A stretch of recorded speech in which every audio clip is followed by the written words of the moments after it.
You and the staff have worked very hard to refocus parishioners on their mission as disciples, something that you touched on earlier, and teach us how to grow one's faith.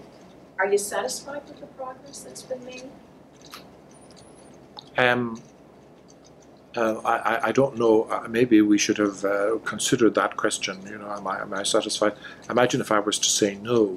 But I want to start by saying Archbishop Lowry's letter on missionary discipleship, which I can't quite date now, for 2015 maybe, was a huge help to me, an enormous help, a great gift, you know, where leadership is doing some reflection and they offer you something, and it just is hugely helpful.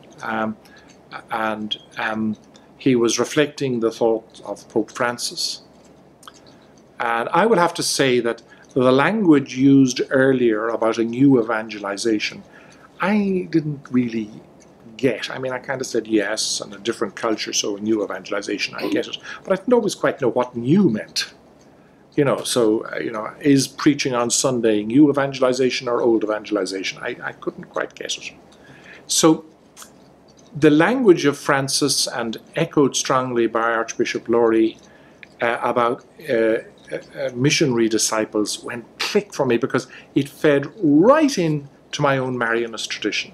I mean, it was just staring me in the face like, you know, well, why didn't you use this language, which was Chaminad's language, earlier yourself?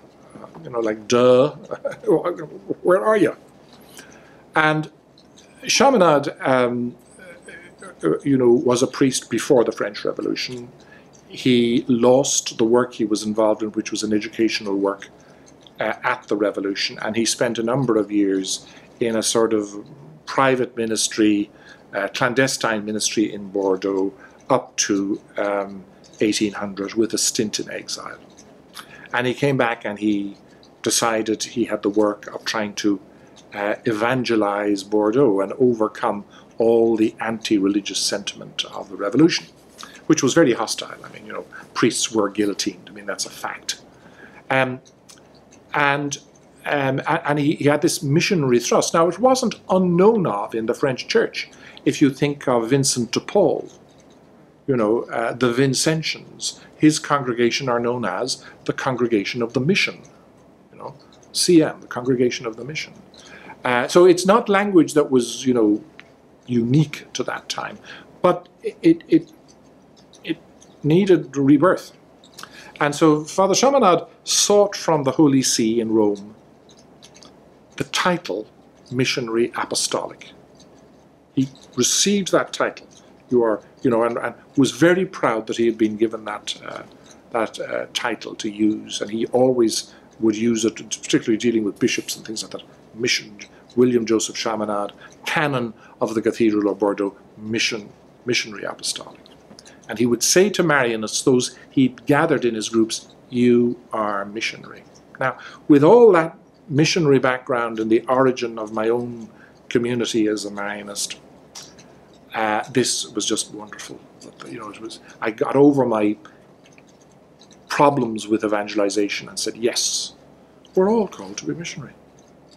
And so the planning that flowed from that, and the structure which came from the US Episcopal Conference with its 6 missionary components, slightly different in Baltimore than in the diocese in the USCCB document, but you know, there was a very helpful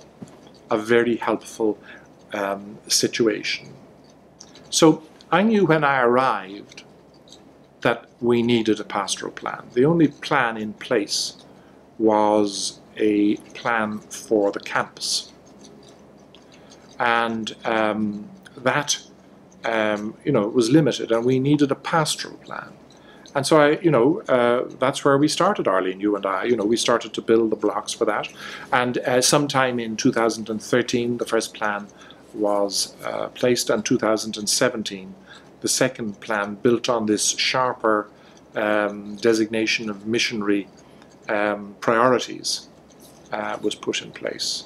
And so I've become a real enthusiast for pastoral planning, you know, and planning in mission and looking for that. And it's a great gift, you know, as a result of, you know, Archbishop Lordy's letter and Francis on the whole. So it's a gift, has been a gift of the Church, I think, to our community.